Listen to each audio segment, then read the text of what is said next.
ที่ฉันนั้นมีให้เธอมันไม่มีค่าเลยในสายตาเธอเจ็บเพราะรักช้ำใจเพราะเธอทำให้ฉันมันเจ็บปวดแทบตาย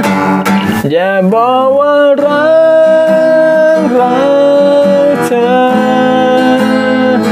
อย่าบอกว่าฉันนั้นคิดถึงเธอทุกลมหายใจตั้งแต่วันนั้นที่ได้พบเจอเธอมาจิตใจฉันก็เพิ่งเปลี่ยนไปหัวใจฉันเริ่มสลายก็เพราะเธอ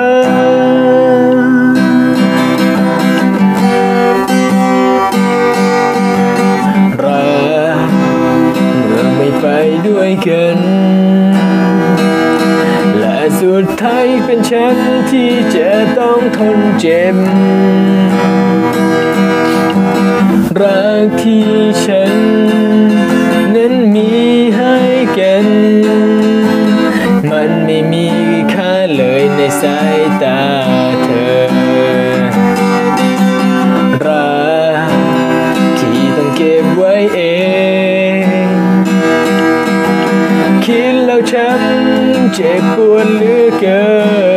นขอได้ไหมโอกาสอีกสักครั้งหนึ่งที่เธอจะมีให้กับฉันอย่าบอกว่าฉันรักเธอ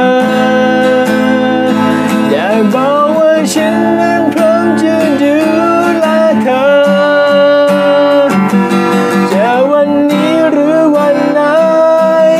เจ็บปวดหรือทุกข์ทนฉันคนนี้นั้นพร้อมจะอยู่เคียงข้างกาย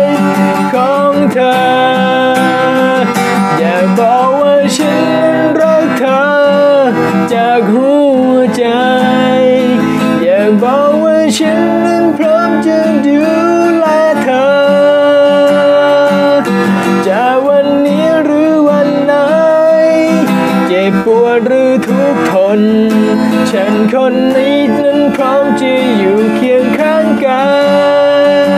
ยของเธอและสิ่งสุดท้ายที่ฉันนั้นพร้อมที่จะบอกเธอฉันจะดูแลเธอด้วยความรักของพระเยซูตลอดไป